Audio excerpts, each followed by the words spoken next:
हां, ओके, सांगतो. अचानक होणारा बदल बिझनेसमध्ये, अचानक लॉस होणे किंवा अचानक बिझनेसमध्ये प्रॉब्लेम सुरू होणे, त्यानंतर घरामध्ये अचानक वाद सुरू होणे, बरोबर आहे की नाही? त्यानंतर आपल्या कोणतेही कार्य लवकर न होणे, आर्थिक बजेट आपलं ढासळणे, त्यानंतर आपलं मन स्थिर न होणे, कामात लक्ष न लागणे, काम करण्याची इच्छा राहत नाही किंवा तेवढी शक्ती आपल्याला भेटत नाही, एनर्जेटिक आपला वाटत नाही. त्यानंतर आजाराचं निदान न होणे, किंवा काय जे काही गोष्ट असेल आजाराची ती चेक केल्यानंतर रिपोर्ट तर नॉर्मल आहेत, पण त्रास तर होतोय.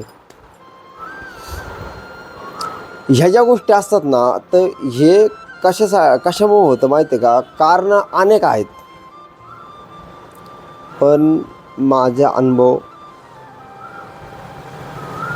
आणि मी प्रॅक्टिकली पाहिलेलं, अनुभवलेल्या गोष्टी सांगतो.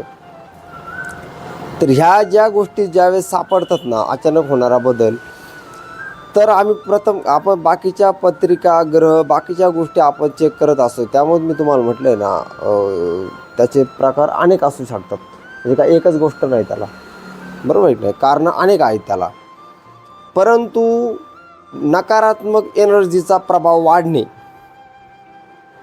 निगेटिव्ह एनर्जीचे दोन प्रकार असतात. एक निगेटिव्ह एनर्जी असते आणि दुसरी असते मायनस निगेटिव्ह एनर्जी.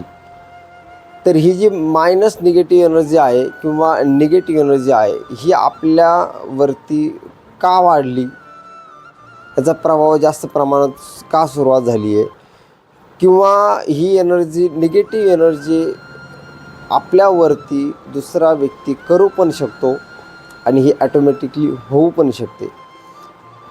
तर ह्या एनर्जीचा प्रभाव कितपत वाढलेला आहे ते प्रथम आम्ही काय करतो, चेक करतो. विषय काय होतो माहिती आहे का?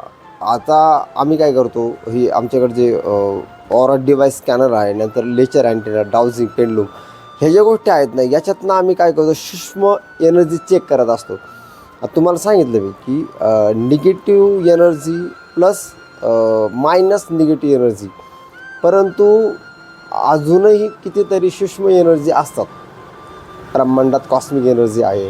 आपला फक्त आज विषय निगेटिव्ह एनर्जी चालला आहे. तर ह्या ज्या निगेटिव्ह एनर्जी आहेत ना, प्रथम ह्या निगेटिव्ह एनर्जीचा स्रोत, ज्या निगेटिव्ह एनर्जी आपल्याकडे येत असतात किंवा झाली असेल ना, ह्या एनर्जी आपल्यापासून येणाऱ्या